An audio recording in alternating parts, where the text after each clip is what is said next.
तो शुभ समाचार में शुभ शुरुआत महातीर्थ की महोत्सव के साथ करेंगे। उत्तराखंड में जहां चारधाम यात्रा के लिए लोगों में भरपूर उत्साह देखने के लिए मिल रहा है। जाहिर सी बात है, चारधाम यात्रा के लिए दुनिया भर के लोग और तमाम श्रद्धालु अटूट आस्था के साथ वहां पहुंच रहे हैं। चारधाम के अलावा उत्तराखंड में हेमकुंड साहिब की तीर्थ यात्रा की शुरुआत होने वाली है। 25 मई को हेमकुंड साहिब के कपाट खुलने वाले हैं, जिसके लिए तैयारियां अब आखिरी चरण में पहुंच चुकी हैं। सेना के जवान रास्ते से बर्फ हटाने के काम में युद्ध स्तर पर जुटे हुए हैं। तो वहीं जम्मू में भी जिंदगी पटरी पर लौटने लगी है। मां वैष्णो के दरबार में भक्तों की लंबी लंबी कतारें हैं। मां का दरबार भक्तों से गुलजार हो गया। दरअसल भारत पाकिस्तान के बीच सीजफायर के बाद माता वैष्णो देवी के दरबार में श्रद्धालुओं का तांता फिर से अब लगने लगा है। दोनों देशों के बीच तनाव के वक्त सुरक्षा की वजह से इसमें कमी आई थी। इसके साथ ही श्रद्धालुओं की सुविधा के लिए एक हफ्ते बाद हेलीकॉप्टर सेवा भी शुरू कर दी गई, जिससे भक्तों के लिए माता रानी के दर्शन और ज्यादा सुलभ हो जाएंगे। तमाम तस्वीरें आपके टेलीविजन स्क्रीन पर।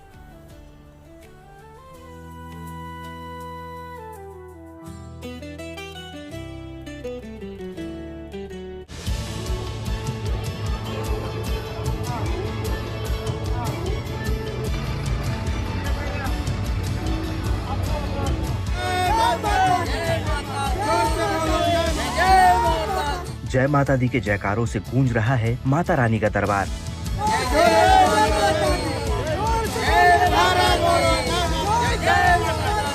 माता वैष्णो देवी के दर्शन पूजन करने उमड़ रहे हैं श्रद्धालु। भारत पाकिस्तान के बीच सीज फायर के बाद सरहद पर एक बार फिर शांति कायम हुई, तो माता त्रिकुट पर्वत पर बसा माता रानी का दरबार भी श्रद्धालुओं से गुलजार हो उठा। सुरक्षा के लिहाज से पिछले दिनों भक्तों की संख्या में जो कमी आई थी, वो अब दूर हो गई है। एक बार फिर माता के दरबार पर देश भर से श्रद्धालुओं का तांता लगना शुरू हो गया है। अब भीड़ होनी स्टार्ट हो गई है, इतनी नहीं है, बहुत अच्छे दर्शन हुए। मैं कम से कम 15-16 बार आ चुका हूँ, ऐसे दर्शन कभी नहीं हुए। चॉपर एकदम वर्किंग है, सब आ सकते हैं। पे कोई डर वाली बात नहीं है, सबको आना चाहिए। पता नहीं क्यों डर रहे हैं लोग। माता रानी के दरबार में भक्तों की रौनक के साथ ही हेलीकॉप्टर सेवा भी फिर से बहाल हो गई है। बीते दिनों भारत पाकिस्तान के बीच तनाव की वजह से सुरक्षा के लिहाज से हेलीकॉप्टर सेवाओं को करीब एक हफ्ते तक के लिए रोक दिया गया था, लेकिन बुधवार से हेलीकॉप्टरों ने कटरा से माता वैष्णो देवी भवन तक भक्तों को लेकर एक बार फिर उड़ान भरना शुरू कर दिया है। हालात जैसे जैसे बेहतर होते जा रहे हैं, वैसे वैसे जो है यात्री संख्या में वृद्धि हो रही है। और जैसे जैसे हमने देखा कि जम्मू एयरपोर्ट ने भी अपने ऑपरेशंस रिज्यूम किए हैं, सिविलियन फ्लाइट्स जो हैं वो शुरू हुई हैं, और उसी की तर्ज पर हमने भी आज जो हमारी हेली सर्विसेज को रिज्यूम किया है। और हम देख रहे हैं कि ऑनलाइन बुकिंग्स में भी जो यात्री हवाई सेवाएं ले रहे थे, उसके अलावा करंट काउंटर से भी ये यात्रा जो सुविधा है, हवाई सेवा जो है उपलब्ध कराई जा रही है। और जितनी भी बोर्ड के द्वारा सेवाएं हैं यात्रियों के लिए, चाहे वो कटरा से लेकर पंजीकरण से लेकर भवन तक की आरती की सुविधा हो, उन सभी को यात्रियों के लिए सुनिश्चित किया जा रहा है। और हम उम्मीद करते हैं कि आगे आने वाले दिनों में यात्री संख्या में और इजाफा होगा। हेलीकॉप्टर सेवा शुरू करने से एक दिन पहले ही जम्मू और कश्मीर समेत 32 एयरपोर्ट पर उड़ानें बहाल की गई थी, जिसका मतलब है कि यहाँ हालात अब पहले की तरह ही सामान्य हैं। हेलीकॉप्टर सेवाओं के साथ ही श्रद्धालुओं को दी जा रही सभी सुविधाएं बहाल कर दी गई हैं। तीर्थ यात्रियों के लिए बैटरी कार सेवा भी चालू है। श्री माता वैष्णो देवी श्राइन बोर्ड भक्तों को निःशुल्क आरती में बैठने की सुविधा भी दे रहा है। कटरा से लेकर भवन तक काफ़ी डिटेल्ड जो है एलैबोरेट अरेंजमेंट्स यात्रियों के लिए किए जाते हैं पंजीकरण के अलावा, जिसके अंदर लंगर सुविधाएं हैं, भोजनालय हैं, टॉयलेट ब्लॉक्स हैं, वाटर एटीएम्स की सुविधा है। उसके अलावा भवन पर पहुंचते हैं तो स्मार्ट लॉकर्स की फैसिलिटी हमें हाल ही में इंट्रोड्यूस की है। और आरती की अगर मैं बात करूं तो आजकल के दिनों में क्योंकि यात्री संख्या कम है, तो एक विशेष मेजर के तहत हम गर्भजून आरती भी और अटका आरती में भी निःशुल्क जो सेवाएं हैं हमारे वॉक इन काउंटर से हमारे यात्रियों को दे रहे हैं, first come first serve basis पर। पिछले साल 94 लाख से ज्यादा तीर्थयात्री मंदिर पहुंचे थे। इस साल अब तक 30 लाख से ज्यादा श्रद्धालु दर्शन कर चुके हैं। उम्मीद की जा रही है कि आने वाले दिनों में भक्तों की संख्या में और इजाफा होगा, जिससे वादी में भक्ति की बयार तो बहेगी ही, जम्मू कश्मीर में पर्यटन को भी पंख लगेगा। Bureau report, good news today. और चलिए अब आपको लेकर चलते हैं चारधाम यात्रा पर। आपको बाबा केदार और बद्री विशाल के दर्शन करवाएंगे, लेकिन उससे पहले आपको चारधाम से लेकर जुड़ी सबसे बड़ी जानकारी देते हैं। चारधाम यात्रा के लिए देश ही नहीं दुनिया से श्रद्धालुओं की पहुंचने की कामना है। चारधाम यात्रा के लिए रजिस्ट्रेशन का आंकड़ा 28 लाख पार हो चुका है, जिसमें देश ही नहीं दुनिया के श्रद्धालु भी शामिल हैं। बिल्कुल देखिए, चारधाम यात्रा के लिए विदेश से 31,581 श्रद्धालुओं ने रजिस्ट्रेशन कराया, जिसमें अगर हम देखें तो यूएस, नेपाल, मलेशिया, ऑस्ट्रेलिया के श्रद्धालु सबसे ज्यादा हैं। इसके अलावा यूके और कनाडा से भी यात्रियों ने रजिस्ट्रेशन करवाया है। इन दिनों पहाड़ों पर मौसम थोड़ा खराब है, लेकिन खराब मौसम पर आस्था भारी पड़ रही है। खराब मौसम के बावजूद भगवान बद्री विशाल के भक्तों का उत्साह देखते ही बन रहा है। 14 मई तक 1,60,000 से ज्यादा श्रद्धालु बद्री विशाल के दर्शन कर चुके हैं। वहीं अगर चारधाम की बात करें तो 7 लाख से ज्यादा तीर्थयात्री दर्शन का लाभ उठा चुके हैं।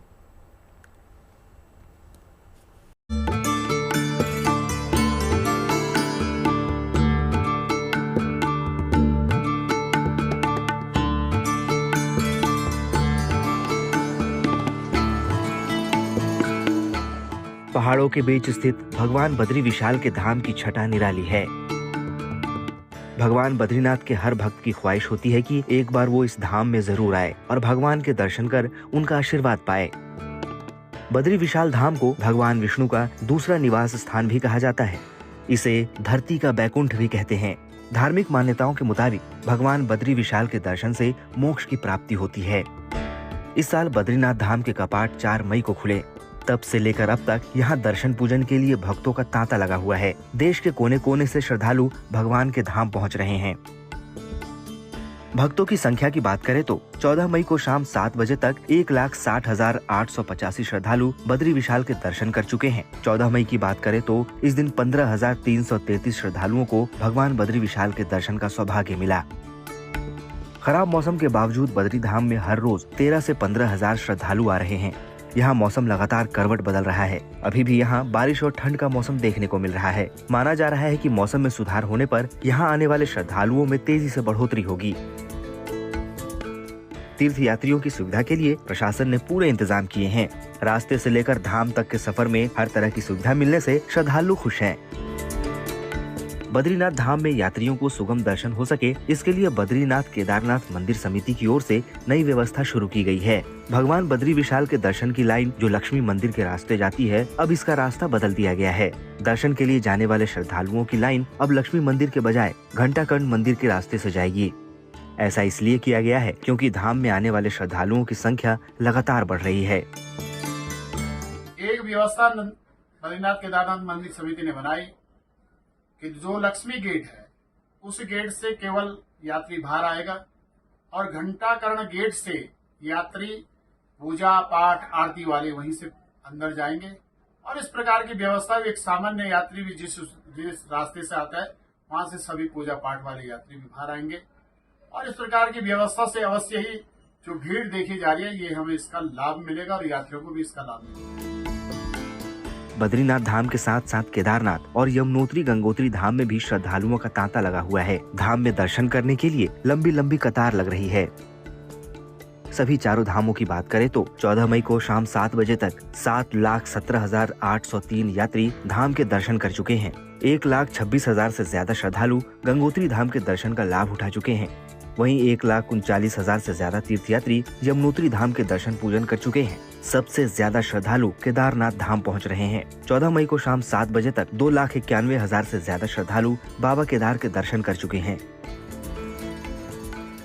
माना जा रहा है कि मौसम में सुधार और स्कूलों में गर्मी की छुट्टियां होने पर चार धाम यात्रा के लिए आने वाले श्रद्धालुओं की संख्या में तेजी से इजाफा होगा। बद्रीनाथ धाम से कमल नयन सिलोरी के साथ bureau report, good news today.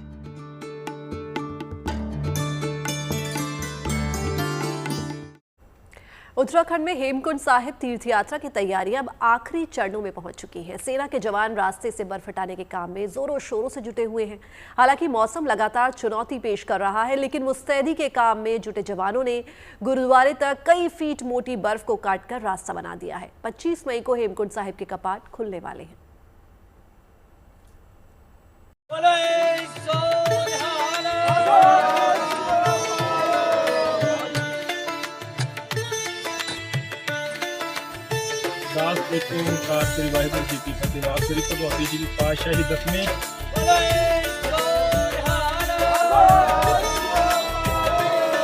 आस्था का रूट तकरीबन तैयार है।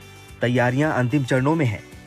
आज से 10 दिन बाद बर्फ के बीच बनाए इन रास्ते पर श्रद्धालुओं का तांता लगेगा, क्योंकि 25 मई को सिख समुदाय के बड़े तीर्थ स्थलों में शामिल हेमकुंड साहिब गुरुद्वारा के कपाट खुलने वाले हैं। उत्तराखंड में चमोली जिले में मौजूद हेमकुंड साहिब में अब भी कई फीट मोटी बर्फ जमी है, जिसे काटकर तीर्थ यात्रियों के लिए पैदल मार्ग बनाने को मुस्तैदी से अंजाम दिया जा रहा है। हर साल की तरह इस बार भी भारतीय सेना कुदरती चुनौतियों का सामना करते हुए हेमकुंड साहिब में बर्फ हटाकर गुरुद्वारे तक जाने लायक रास्ता बना रही है। पवित्र सरोवर से भी बर्फ हटाकर तीर्थ यात्रियों के लिए तैयार किया जा रहा है। हेमकुंड साहिब तक पहुंचने के लिए सबसे मुश्किल रास्ता अटल कोटी ग्लेशियर से शुरू होता है, जिसमें श्रद्धालुओं को 16 किलोमीटर के पथरीले रास्ते पर भी चलना पड़ता है। अटल कोटी हिमखंड को काटकर इस दुर्गम रास्ते को तैयार किया जा रहा है। अब भी यहाँ बर्फ ही बर्फ है। ये हिमखंड 15 फीट से अधिक ऊंचा और 150 मीटर लंबा है, लिहाजा यहाँ सुरक्षित रास्ता निकालना किसी चुनौती से कम नहीं है। सेना इंजीनियरिंग कोर की 418 स्वतंत्र ब्रिगेड यहाँ 2 रास्ते बना रही है, जो वन वे होंगे। हालांकि मौसम लगातार चुनौती पेश कर रहा है, लेकिन जवान मुस्तैदी से काम को अंजाम देने में जुटे हैं। हेमकुंड साहिब समुद्र तल से 15,000 फीट की ऊंचाई पर मौजूद है। हर साल 5 से 6 महीनों के लिए ये गुरुद्वारा खुला रहता है, आमतौर पर मई से अक्टूबर तक। अक्टूबर में सर्दियों के मौसम में ये बंद हो जाएगा। इस दौरान ये पूरा इलाका बर्फ से ढका रहता है। इस दौरान यहाँ आना असंभव हो जाता है।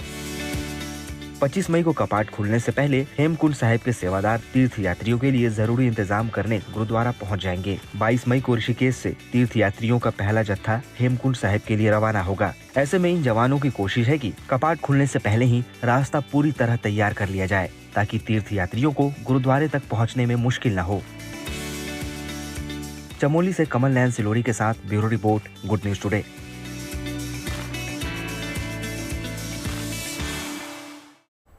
भगवान शिव के भक्तों के लिए उत्तराखंड से एक और गुड न्यूज निकल कर आई है। चमोली में चतुर्थ केदार रुद्रनाथ मंदिर के कपाट खोलने की जो तैयारी अब शुरू हो गई है। शीतकालीन गद्दी स्थल गोपीनाथ मंदिर से रुद्रनाथ की उत्सव डोली कल प्रस्थान करेगी और 17 मई को रुद्रनाथ मंदिर पहुंच जाएगी। इसकी तैयारी अब पूरे जोर शोर से शुरू हो चुकी है।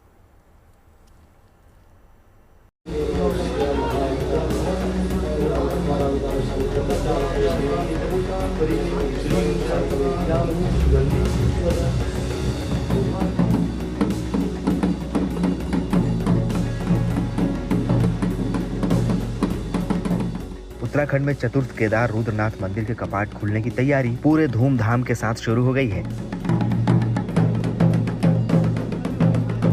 14 मई को शीतकालीन गद्दी स्थल गोपीनाथ मंदिर में विधिवत पूजा अर्चना के बाद चतुर्थ केदार रुद्रनाथ की उत्सव डोली बाहर निकाली गई।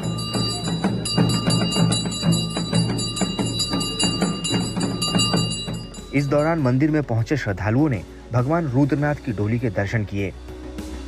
इस मौके पर भक्तों का उत्साह देखते ही बना। गोपीनाथ मंदिर की विशेष सजावट की गई।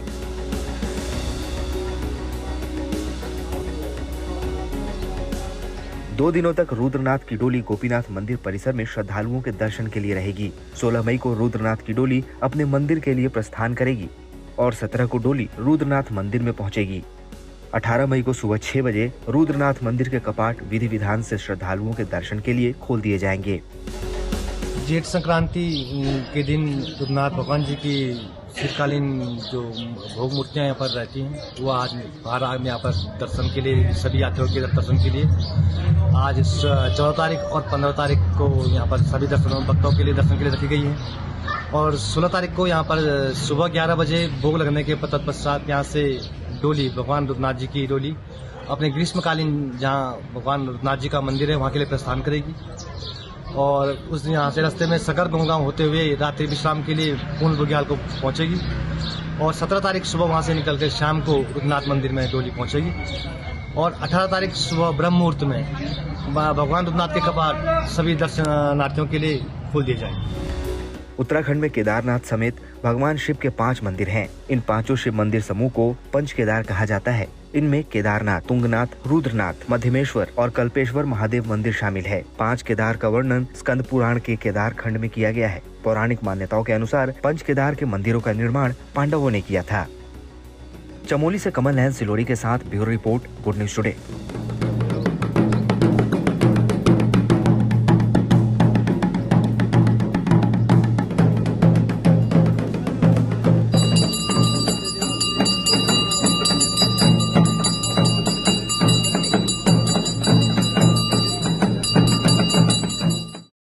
और अब आस्था की एक अनूठी तस्वीर आपको दिखाते हैं। मिस वर्ल्ड प्रतियोगिता में हिस्सा लेने दुनिया भर से 109 प्रतिभागी हैदराबाद में मौजूद हैं।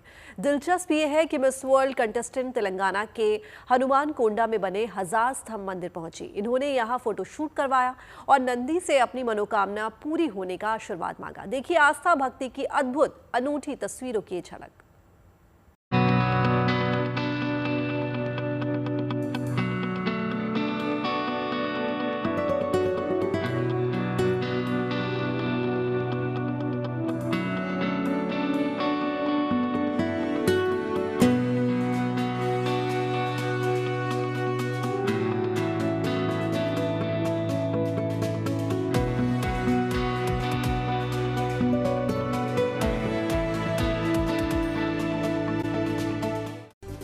और बड़ी खबर आ रही है जम्मू कश्मीर की त्राल से, जहां आतंकियों पर सुरक्षा बलों ने करारा प्रहार किया है। यहां मुठभेड़ में सुरक्षा बलों ने 3 आतंकियों को ढेर कर दिया, तो वहीं रियासी के जंगलों में सुरक्षा बलों का सर्च ऑपरेशन अभी भी जारी है।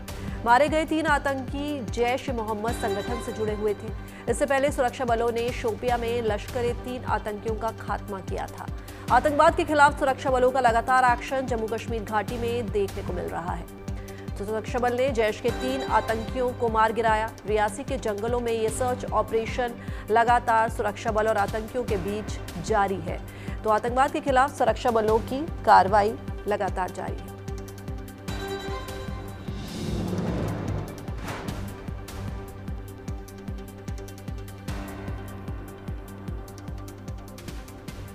और आइए अब आपको दिखाते हैं दुश्मनों को सावधान करने वाला भार्गवास्त्र।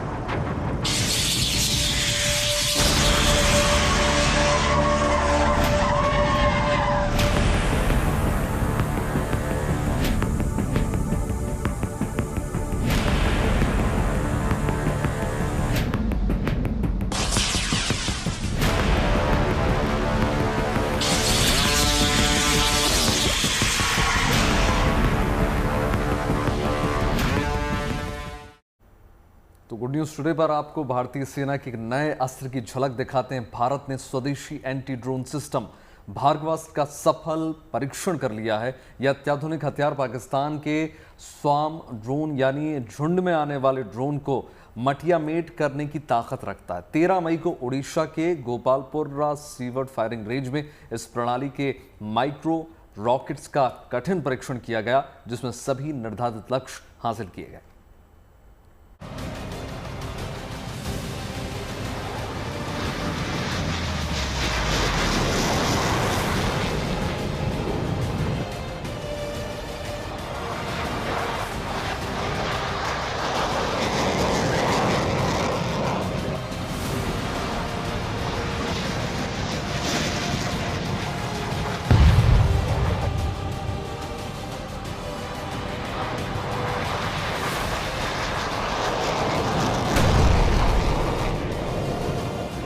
जम्मू कश्मीर के पहलगाम में हुए आतंकी हमले के जवाब में भारत ने ऑपरेशन सिंदूर के तहत पाकिस्तान के 9 आतंकी ठिकानों पर एयर स्ट्राइक की। इसके बाद पाकिस्तान की ओर से ड्रोन और मिसाइलों से हमले किए गए, लेकिन भारत के सुदर्शन चक्र यानी S-400 से डिफेंस सिस्टम ने सभी ड्रोन्स के परखच्चे उड़ा दिए। भविष्य में भी अगर पाकिस्तान ऐसी हिमाकत करता है तो उसे देसी तकनीक से मुंह तोड़ जवाब देने की तैयारी है। अब भारत ने स्वदेशी रूप से विकसित अत्याधुनिक hard kill mode counter drone system Bhargavastra की निर्माण किया है और ये हाइपरसोनिक मिसाइल सिस्टम भार्गवास्त्र अपने पहले टेस्ट में ही पूरी तरह सफल भी हुआ है, जो दुश्मनों के ड्रोन्स को पत्तों की तरह से जमीन पर बिछा देगा। 13 मई को उड़ीसा के गोपालपुर में बने सीवर फायरिंग रेंज में इसका सफल परीक्षण हुआ। ये एंटी ड्रोन सिस्टम छोटे रॉकेट के जरिए ड्रोन के हमले को नाकाम करने में सक्षम है। भार्गवास्त्र महज कुछ सेकंड्स में ही अपने टारगेट को मार गिराता है। ये माइक्रो मिसाइल तकनीक पर आधारित है, जो दुश्मनों के ड्रोन्स और झुंड में उड़ने वाले ड्रोन्स को पहचान कर उन्हें नष्ट करने में सक्षम है। इसकी सबसे बड़ी विशेषता इसकी सटीकता और कम लागत है, जो इसे बड़े पैमाने पर ड्रोन हमलों से निपटने में प्रभावी बनाता है। कई डिफेंस एक्सपर्ट इस नई प्रणाली को भारत के आयरन डोम की दिशा में बढ़ता हुआ कदम मान रहे हैं। Bureau report, good news today. और चलिए आपको बताते हैं भार्गवास्त्र की खासियत। ये एक स्वदेशी एंटी ड्रोन सिस्टम है जो छोटे हवाई खतरों की पहचान में माहिर है। 64 से ज्यादा मिसाइलें एक साथ दागने में सक्षम है। 2.5 किलोमीटर की दूरी तक टारगेट को निशाना बनाने में सक्षम है।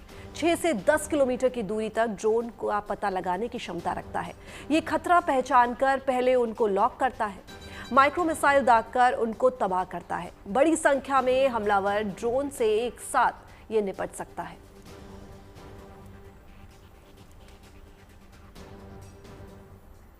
और साथ ही साथ देखिए, लखनऊ के Uttar Pradesh institute of forensic science में भारतीय सेना के जवानों और अधिकारियों को ड्रोन हमलों का मुकाबला करने के लिए फॉरेंसिक विशेषज्ञ के रूप में प्रशिक्षण किया जा रहा है। इस प्रशिक्षण के जरिए वो ड्रोन हमलों के बाद घटनास्थल पर ही उनकी विधियों की पहचान कर सकेंगे और फॉरेंसिक टीम का हिस्सा बनकर काम भी कर सकेंगे। ये पहल जो है भारतीय सेना को ड्रोन खतरों से निपटने में और अधिक ज़्यादा सक्षम बना देगी। खासकर अगर हम देखें, पाकिस्तान द्वारा चीन के ड्रोन का उपयोग करके ये जासूसी के मद्देनज़र भी इसके लिहाज से देखा जा सकता है। हाल ही में भारत पाकिस्तान के बीच युद्ध में ड्रोन, जिस तरीके से पाकिस्तान और हिंदुस्तान के बीच में वॉर हुई और उसके बाद हिंदुस्तान ने फतेह फहराई, लेकिन फॉरेंसिक का कितना बड़ा रोल है, फिर चाहे वो ड्रोन हमले हों, उसको लेकर भी साफ तौर से उन ड्रोन हमलों पर कि कौन कौन से वो ड्रोन्स हैं, किस किस तरीके के हैं, उन सभी की जो जांच होती है वो फॉरेंसिक के थ्रू होती है।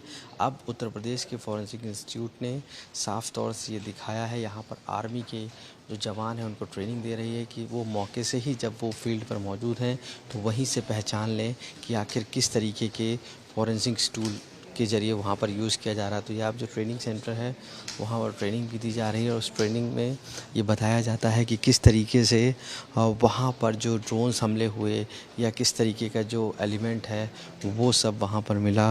वो ये सभी जो जवान हैं, जो आर्मी के लोग हैं, ये तकरीबन यहाँ पर खुद सीखने के लिए पहुँचे हैं और ऐसे में ये इंस्टीट्यूट सिखाता है कि फॉरेंसिक में किस तरीके से वो इन चीज़ों को आइडेंटिफाई कर पाएंगे और वही फॉरेंसिक जिससे वो उनके फील्ड में मदद करेगी कि आखिर वो अगर युद्ध क्षेत्र में भी हैं तो किस तरीके से वहाँ के जो चाहे वो ड्रोन्स हों, वेपन्स हों, उन सभी पर एक अपनी जो स्टडी है उसको वहाँ पर अमल ला पाएंगे।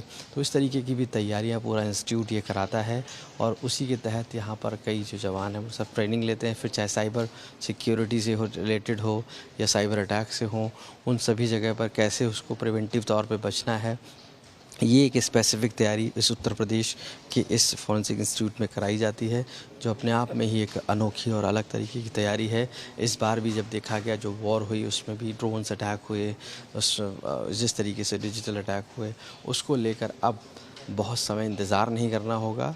सेना मौके से ही उन सभी चीज़ों को आइडेंटिफाई कर लेगी, पता कर लेगी और इसके लिए अब एक्सपर्ट्स पूरी तरीके से हिंदुस्तान में सेना के अंदर तैयार कर दिए गए हैं। लखनऊ से कैमरा पर्सन गौरव गुप्ता के साथ आशीष श्रीवास्तव। और अब बात पंबन ब्रिज की। पंबन ब्रिज पर शौर्य का सिंदूरी उत्सव मनाया गया। दरअसल ऑपरेशन सिंदूर की कामयाबी के प्रतीक के तौर पर नए पंबन ब्रिज को तिरंगे की रोशनी से जगमगा दिया गया। प्रधानमंत्री नरेंद्र मोदी ने इस नए पंबन रेलवे ब्रिज का उद्घाटन अप्रैल में किया था। तमिलनाडु में मंडपम रेलवे स्टेशन को रामेश्वरम रेलवे स्टेशन से देश के इसी पहले वर्टिकल सस्पेंशन ब्रिज के जरिए जोड़ा गया है।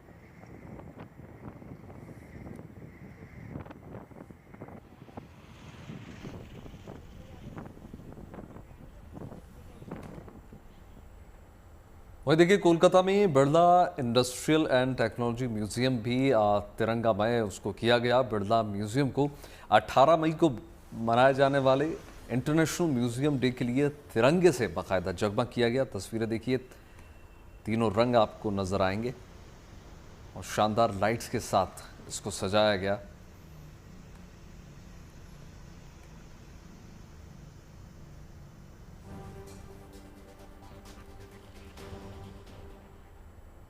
तिरंगा भारत के शौर्य और पराक्रम का प्रतीक है। ऑपरेशन सिंदूर की कामयाबी का जश्न मनाने और सेना के शौर्य को सलामी देने के लिए देश भर में तिरंगा यात्रा निकाली जा रही है। लेह से लेकर मुंबई, सूरत तक एक जैसी तस्वीर देखने को मिल रही है। सड़कों पर लोग तिरंगा लेकर यात्रा निकाल रहे हैं। भारत माता के जय घोष जो है वो कर रहे हैं।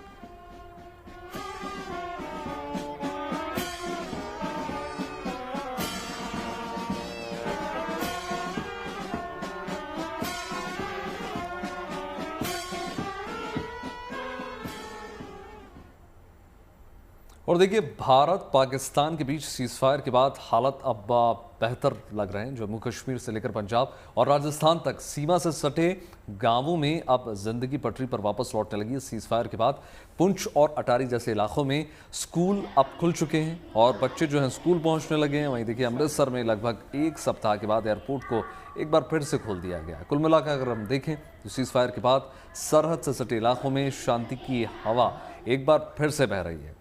जहाँ कुछ दिन पहले तक दिन रात सायरन की आवाज़ें सुनाई दे रही थी, वहीं अब अगर हम देखें तो बच्चों की हंसी जो है और सुकून वो वापस लौट आया। ज़िंदगी की रफ्तार वापस पटरी पर लौटती हुई नज़र आ रही है। 3 तस्वीरें आपको दिखा रहे हैं किस प्रकार से अगर हम देखें बॉर्डर के तमाम इलाकों में अब स्थिति फिर से सामान्य हो चली है। छोटे बच्चे नौनिहाल स्कूल्स जा रहे हैं और अगर हम देखेंगे तो अब जनजीवन भी सामान्य हो चुका है।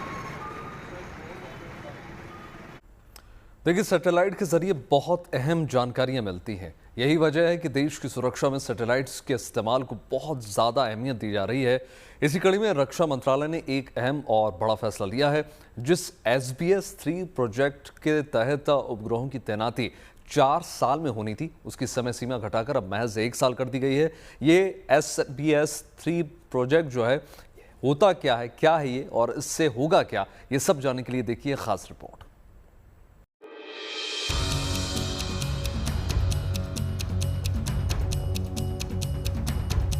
देश की सुरक्षा सुनिश्चित करने के लिए भी सैटेलाइट्स की मदद ली जा रही है। हाल ही में इसरो प्रमुख वी नारायणन ने देश की सुरक्षा और संरक्षा के लिए 10 उपग्रहों के लगातार 24 घंटे निगरानी करने की बात कही थी और अब देश की सुरक्षा को मजबूत करने के लिए एक बड़ा फैसला लिया गया है। अंतरिक्ष आधारित निगरानी SBS-3 कार्यक्रम के तहत 52 जासूसी उपग्रहों की तैनाती की समय सीमा को 4 साल से घटाकर सिर्फ 1 साल कर दिया गया है। स्पेस बेस्ड सर्विलांस यानी SBS फेज 3 मिशन के लिए अक्टूबर 2024 में कैबिनेट कमेटी ऑन सिक्योरिटी ने 22,500 करोड़ रुपए स्वीकृत किया था। इस प्रोजेक्ट का उद्देश्य भारत की सीमाओं, विशेष रूप से पाकिस्तान की गतिविधियों की निगरानी को बढ़ाना और बाढ़ और भूकंप जैसी प्राकृतिक आपदाओं के दौरान महत्वपूर्ण सहायता प्रदान करना है। SBS-3 प्रोजेक्ट भारतीय अंतरिक्ष अनुसंधान संगठन यानी इसरो और निजी उद्योगों के बीच सहयोग का एक शानदार उदाहरण है। इस प्रोजेक्ट के तहत इसरो 21 उपग्रहों का विकास करेगा, जबकि बाकी 31 उपग्रहों के निर्माण का जिम्मा 3 निजी कंपनियों अनंत टेक्नोलॉजीज, सेंटम इलेक्ट्रॉनिक्स और अल्फा डिजाइन को सौंपा गया है। ये उपग्रह आर्टिफिशियल इंटेलिजेंस यानी AI से लैस होंगे, जो अंतरिक्ष में एक दूसरे के साथ संचार करने में सक्षम होंगे। ये तकनीक भारत को भू खुफिया जानकारी मतलब जियो इंटेलिजेंस को अभूतपूर्व सटीकता के साथ एकत्र करने में सक्षम बनाएंगी। रक्षा मंत्रालय ने इन कंपनियों को विकास की समय सीमा को घटाकर 12 से 18 महीने करने का निर्देश दिया है, जबकि पहले समय सीमा 2028 की थी। लेकिन अब इन उपग्रहों की तैनाती 2026 के अंत तक या उससे पहले करने का लक्ष्य रखा गया है। 3, 2, 1, 0। इस प्रोजेक्ट से पाकिस्तान और चीन के साथ भारत की अस्थिर सीमाओं पर शत्रुतापूर्ण गतिविधियों की निगरानी में बहुत ज्यादा मदद मिलेगी। Bureau report, good news today. और चलिए अब आपको लेकर चलते हैं सीधे अहमदाबाद, जहां स्पेस साइंस गैलरी का शुभारंभ हो रहा है। ये स्पेस गैलरी कई मायनों में अनोखी है। इसमें सूर्य को दिखाने के लिए 3 मंजिला ऊंचा ग्लोब बनाया गया है, जिसके चारों ओर ग्रहों के मॉडल हैं। यहाँ लोगों को सोलर सिस्टम समेत खगोलीय दुनिया के रहस्य को जानने और समझने का मौका मिलेगा।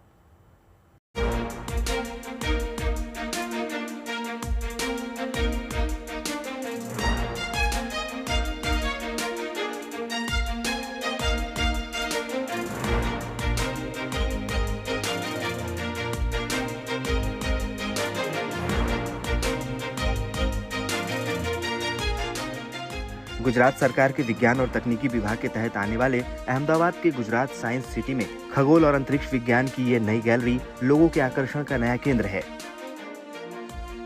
सौरमंडल की दिव्य संरचना पर आधारित इस गैलरी में विजिटर्स को खगोलीय दुनिया के रहस्यों को जानने और समझने में काफी मदद मिलेगी।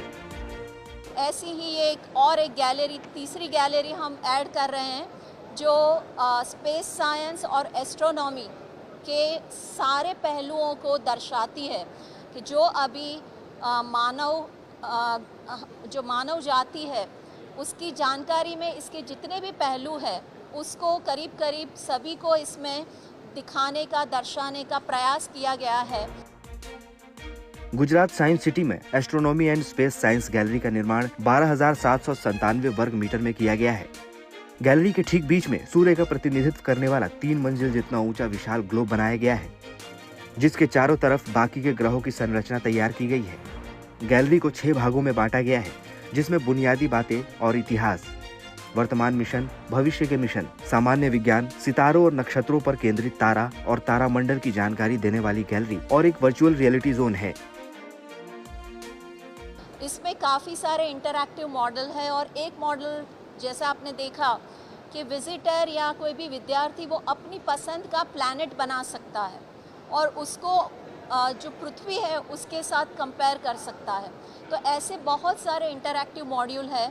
हमने यहाँ पर जो प्लानेटोरियम, हाइब्रिड प्लानेटोरियम है, वो भारत का एक अनूठा प्लानेटोरियम है। यहाँ पर आप जो पेंडुलम देख रहे हैं वो भी जो अर्थ अपनी ऑर्बिट में घूम रही है उसको दर्शाने वाला एक बहुत ही यूनिक मॉडल है। तो ऐसे बहुत सारे यूनिक यहाँ पर आकर्षण है। यहाँ पर जो ऑब्जर्वेटरी है वो भी बहुत यूनिक है। Astronomy and space science gallery से छात्रों और आम लोगों को ब्रह्मांड की जानकारी मिलेगी। यहाँ 172 सीट वाला प्लेनेटोरियम भी बनाया गया है, जो देश का सबसे ऊंचा प्लेनेटोरियम है। इसमें 24 इंच टेलीस्कोप से लैस ऑब्जर्वेटिव डोम है। यहाँ आने वाले को 360 डिग्री व्यू और एस्ट्रोफोटोग्राफी की सुविधा भी मिलेगी। अहमदाबाद से Atul Tiwari, good news today. और अब आपको 78वें कान फिल्म फेस्टिवल की रौनक दिखाते हैं। ओपनिंग सेरेमनी में उर्वशी रौटेला और पायल कपाड़िया छाई रही हैं। देखिए 24 मई तक चलने वाले फिल्म फेस्टिवल के पहले दिन की छोटी सी झलक।